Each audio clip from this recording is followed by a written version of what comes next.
Hey, homesteaders.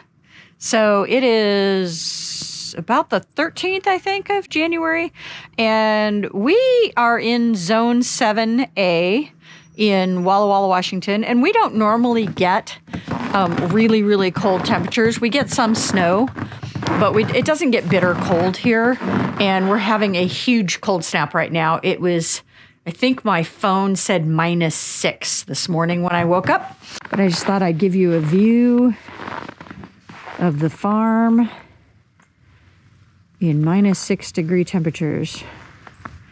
And it's warming up, but not a lot, and it's supposed to be this way for 4 or 5 days. So we are just really, really bitter cold. There's a little junco there digging for something in the snow. I don't know what he's after. But yeah, it's just bitter, bitter cold, and I'm gonna come out and check on the chickens, make sure all the waterers are staying unfrozen. But this is always a challenge for homesteaders when it gets this cold.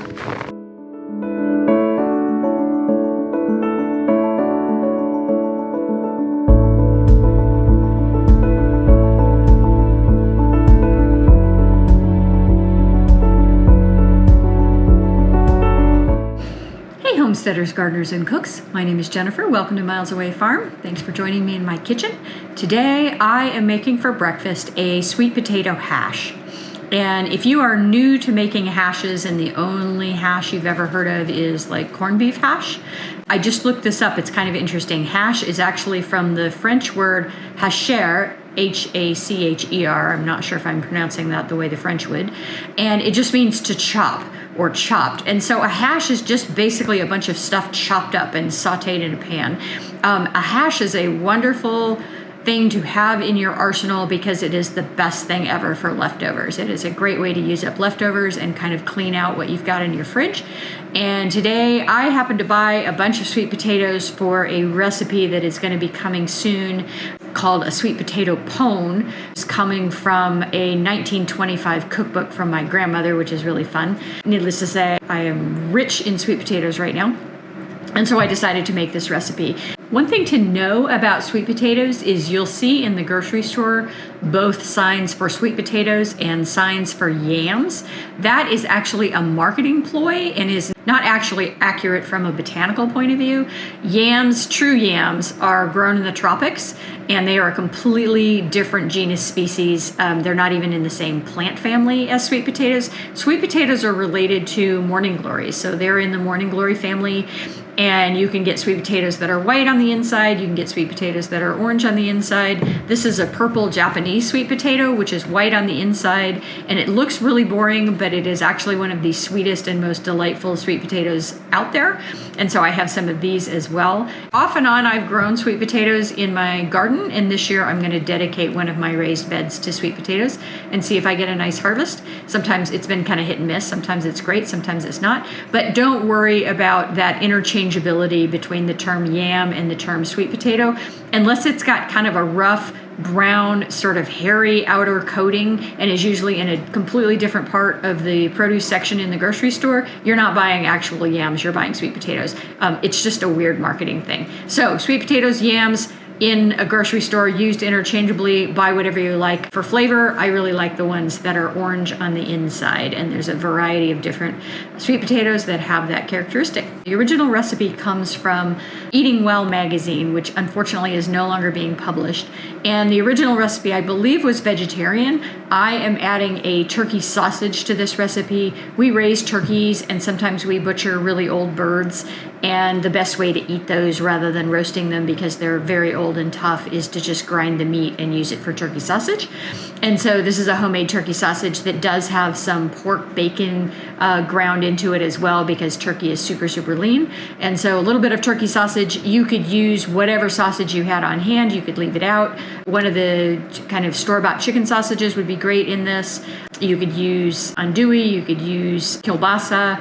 You can even use breakfast sausage. So you can choose whatever kind of sausage you want to use in this. Bacon would also be good, or you can just choose to leave it out. And then sweet potatoes, of course, some aromatics. I'm using onion. You could also use leeks. And then I am including a jar of home canned corn. I have a lot of frozen corn and canned corn. I don't love canned corn just out of hand, but it's fine mixed into things. And so I'm trying to use some of that up. And so a can of corn goes into this. I'm using quite a bit more than the original recipe. And then black beans, home canned black beans. Black beans are wonderful in this, and it has quite a bit of cumin as well. And so it ends up with kind of a Mexican flair. And I'm sure my husband is probably going to eat it on corn chips later because he loves anything with cumin. But you could play around with the spices in this. Don't feel like you have to be married to the cumin. You know, a teaspoon to tablespoon of whatever your favorite all-purpose seasonings are would also work gloriously in this. That's the beauty of a hash, is it's pretty much some kind of starch. So potatoes are typical, or sweet potatoes, some aromatics, and then whatever veg you happen to have on hand. And then if you're feeling fancy, you can put a nice fried egg over the top, which is a beautiful, beautiful breakfast. So yeah, sweet potato, black bean, corn hash. It's going to be delicious. Let's get started. So like most recipes, we're going to start with an onion. This is a probably medium to large size onion. You probably want a cup to a cup and a half of diced onion here.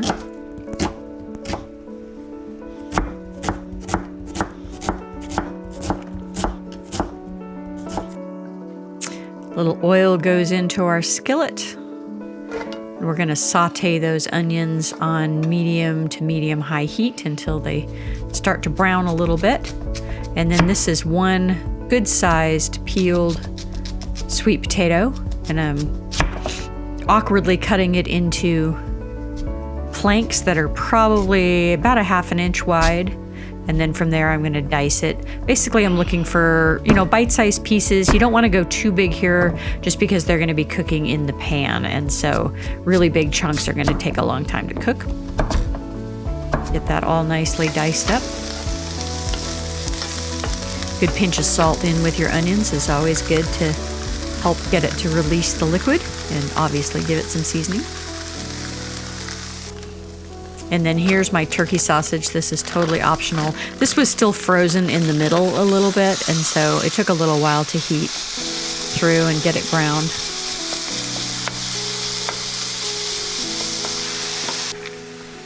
A couple cloves of garlic.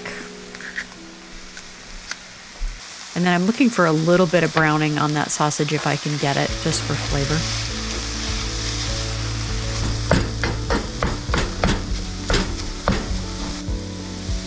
And then for heat, I'm just adding a good sized sprinkle of red chili flakes.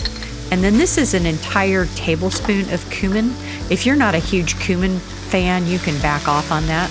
It's definitely very cumin forward. And then in goes our sweet potatoes. And we're going to saute everything together here for at least 5 minutes. We're trying to get a little bit of color on that sweet potato, and then in goes our corn, and then about 3/4 of a cup of water. And that water is just going to help those sweet potatoes cook all the way through. After a few minutes, I'm checking for doneness here, and they weren't quite done. Close, but not quite there. So a little bit longer. Your mileage may vary depending on your stove and how big your chunks are. Good pinch of salt. And then once your sweet potatoes are completely cooked through, you're going to want to add your beans. And the recipe called for rinsing these. I didn't bother. It probably would have been a little less gummy if I had rinsed the beans first, but since I can my own beans, I kind of like to leave everything in there. And then you're just heating that until it's heated through. And then I'm going to top these with a couple of eggs. And my chickens have come out of molting and they're starting to lay again. And so these were a couple of double yolked eggs, which happens a lot of times when they're first starting to lay again. Basically, they have kind of a lot of saved up energy and they're able to do bigger eggs. I'm steaming these with just a little bit of water in the pan. And we're ready to serve. This makes a great dinner as well. So if you ever do breakfast for dinner, this is a great breakfast for dinner.